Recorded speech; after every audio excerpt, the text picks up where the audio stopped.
10 years ago, a remarkable suite of instruments took to the skies, aboard the first of a series of polar orbiting weather satellites known as the Joint Polar Satellite System. This is the story of the satellite that led the way.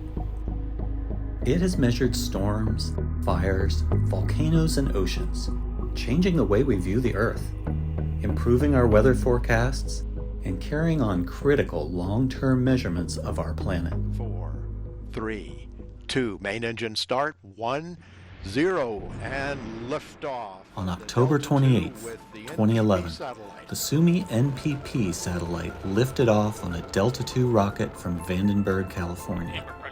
Named after Verner Suomi, who invented the first spin-scan camera to observe weather from space. The satellite marked the beginning of another new era, the Joint Polar Satellite System, a mission to provide valuable weather and environmental data into the 2030s. And during the last decade, Suomi-NPP has become well known for its blue marble images and also its day-night band, which show us power outages after storms and human activities at night, such as highways, sea travel, and natural gas flares.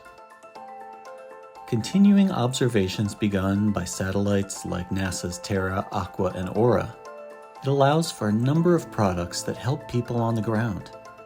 Its data allows us to map wildfires, track the movement of wildfire smoke, and then measure the air quality as that smoke moves through an area. Measure the insides of hurricanes and reveal the structure and intensity of a storm and the ocean's surface temperature that fuels it. Track the health of major crops worldwide by showing how they're impacted by weather and temperature.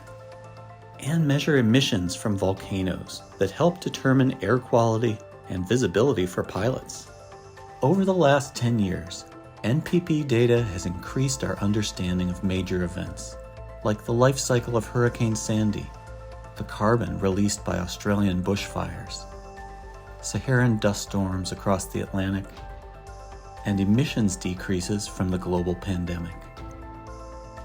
The Joint Polar Satellite System's next satellite launched 6 years later in 2017, and its sister satellites will launch over the next decade, continuing these kinds of